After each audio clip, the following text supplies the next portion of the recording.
Алдымен аймақ басшысы Сұлтан Бейбарыс көшесін қайта жаңғырту жұмыстарымен танысты.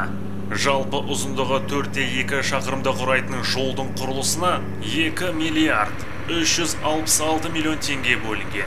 Жол 4 жолақты және әрқайсының ені 3,5 метрді құрайтын болады.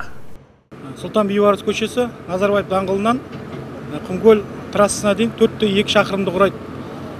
Бұл жол биыл толықтай реконструкциялауға қаржы бөлініп, мемлекеттік сатып алудан УАТ мекемесі ұтып алған. Қазіргі таңда жұмыстың асфальт қабындыларын, жабындыларын алу жұмыстары жүргізіліп жатыр. Және айта кететін, бұл жолдың ені 14 метр 4 жолақты болады. Және де жарықтандырудың барлығы жаңадан 132 опора түседі жаңадан. Және де 10 аялдама қосымша, бұрынғы өзінің 8 аялдамасы орнын ауыстырып, барлығы 18 аялдама болады. Бұл жолда қазіргі таңда 15 техника жұмыс жасап жатыр, 30 адам. Биыл Қызылорда қаласы мен қалаға қарасты елді мекендердегі 236 көшеге орташа жөндеу жүргізу үшін 5 миллиард теңгеден астам қаржы бөлінді. Оның ішінде 99 көше асфальт және 137 көше тас жол құрылысын салу жоспарлануда. Өздеріңізге белгілі, жалпы Сұлтан Бейбарыс көшесінің реконструкциялау жұмыстары басталды. Жалпы республикалық бюджеттен жалпы қаражат қаралып 4,2 километр. Жалпы құрылыстың жалпы сараптамалық қорытындысы негізінде 12 ай деп көрсетілген. Дегенмен де біз қазір август айына дейін толық жұмыстарды аяқтап, халық игілігіне берілетін болады.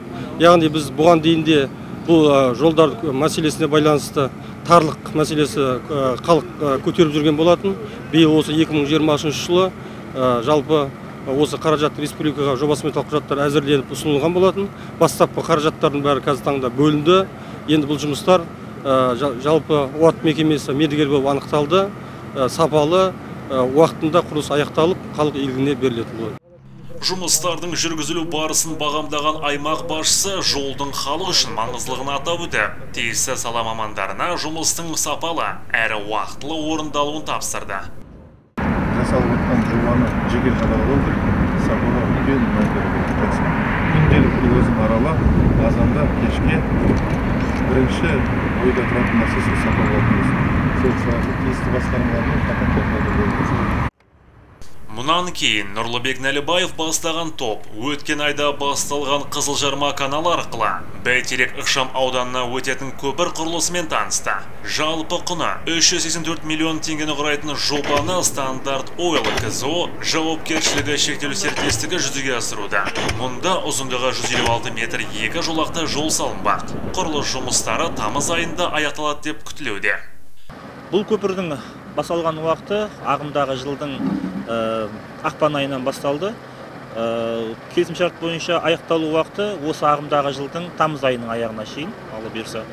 Бұның негізінен конструктивіне қарай келетін болсақ, көпірдің өзінің таза конструктиві 47-17 метр және екі жағында жалпы алғанда 105 метр жол көлік қозғалатын жол желілері бар.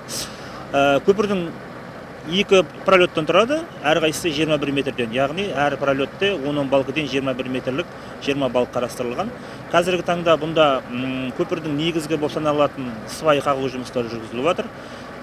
Яғни әр опорада 22 свайдан қазір бірінші опора толық қағылып бітіп, өзінің проекттік отметкаға жетіп тұр. Енді бұда қазіргі свайдың алғашқы 1 метрін бұзу процесі жүргізіліп жатыр.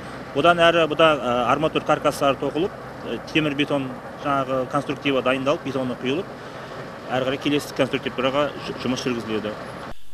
Бой көтеріп жатқан көпірдің құрылысы аяқталып, ел игілігіне табысталса, 15 мыңға жуық тұрғыны бар бәйтеректік ағайынның қуанышты күні болады дейді аймақ басшысы. Былтыр 500 миллионға жолдарын асфальттадық. Биылда бәйтерекке үлкен көңіл бөлеміз.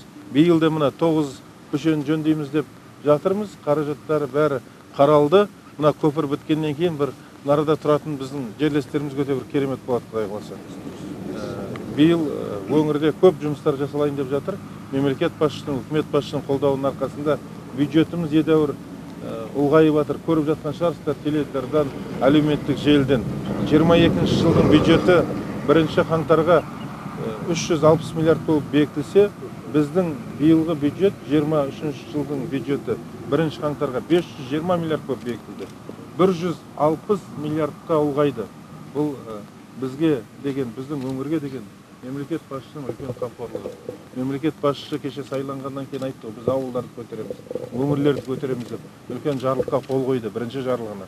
Сол бағытта үлкен жұмыстар жасалып жатыр қазір. Міне соның нәтижесі, соның арқасы. Қазір де бюджетті нақтылау болайын деп жатыр. Тағы да 40 миллиардтың үстінде қаражат келеді деп күтілуде. Өзіміздің де бюджетімізді ұлғайтуға жұмыс жасап жатырмыз қазір.